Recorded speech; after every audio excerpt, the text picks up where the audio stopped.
Greetings, everyone! Welcome to my Sonic Universe issue 58 review. Before we get started, a number of you pointed out in the comments of the previous issue about Blaze's fear of heights. Turns out, it does appear in the games. Just goes to show you that Tracy did his homework while writing this arc.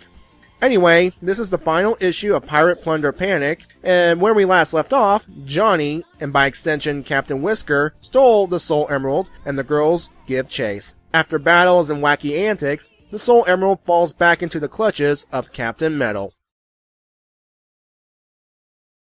Now there is a three-way conflict between Blaze, Captain Whisker, and Captain Metal, until Blaze goes for Captain Metal, who still has the last Soul Emerald. Blaze attempts to get Captain Metal to understand the world is dying. Metal doesn't care, as the Ego War can travel to other worlds, and with that, Captain Metal captures Blaze and by extension the remaining 6 Soul Emeralds. Marine witnesses this and has Amy and Cream go after Blaze. She also has Bark take care of Whisker's forces and Bean take care of Metal's crew.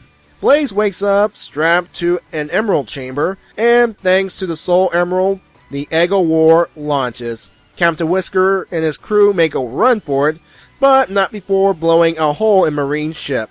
Luckily, Bean's obsession with shiny things helps secure Captain Metal's submarine. Speaking of Captain Metal, he tries to force the remaining Soul Emerald energy out of Blaze, until Amy, Cream, and Cheese arrive to free Blaze and deal with Captain Metal. For a moment, you might actually believe Amy could pull it off with her hammer. But no. You have to show how threatening Captain Metal is, or was, as Blaze finally got the final Soul Emerald and transforms into Burning Blaze. And that is the end of Captain Metal. Or not. Captain Metal downloaded himself directly into the Ego War. So Amy, Cream, and Cheese make their escape while Burning Blaze literally turns up the heat, causing the Emerald Power Generator, the very thing Eggman and Wily used to cause another Genesis wave, to explode.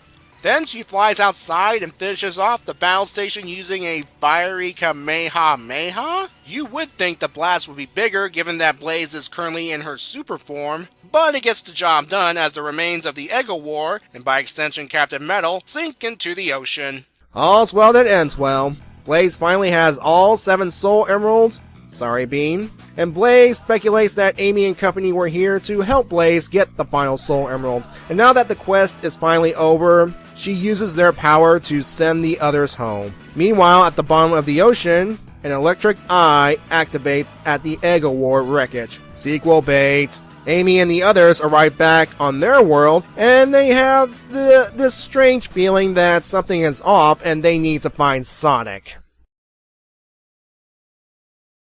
So that was an arc. Let's start with the end. The characters arrive in the new world and are obviously confused. They did say memories of their world are a bit fuzzy. Not even Blaze is immune to the changes, as she barely recalls Sonic's world, but she still feels a connection to Amy and company. Even Amy remarks that nothing will be the same anymore with regards to her world. This issue marks the debut of Burning Blaze, the only super mode used by a female in the Sonic games. And once Blaze assumed that form, Captain Metal was toast. Literally. I enjoyed the concept of Captain Metal.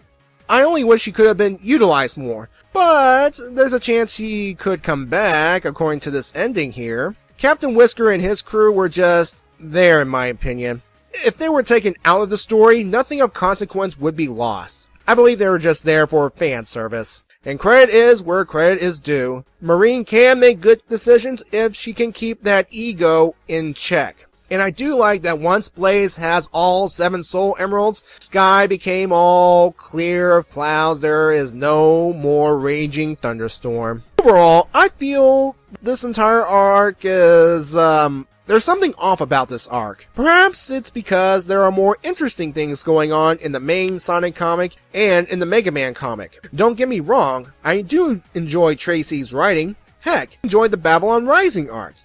But there is still something missing from this arc, and I cannot pinpoint it. Though I do enjoy moments like Blaze trolling Bean here, and that's one of the great things about this arc. Character moments, here, there, everywhere. Now I will give this story a 7.5. I just wish we could have seen more of it. So, coming up is another Shadow arc, which is written as a sequel to the game Shadow the Hedgehog. So, until then, Have a good day!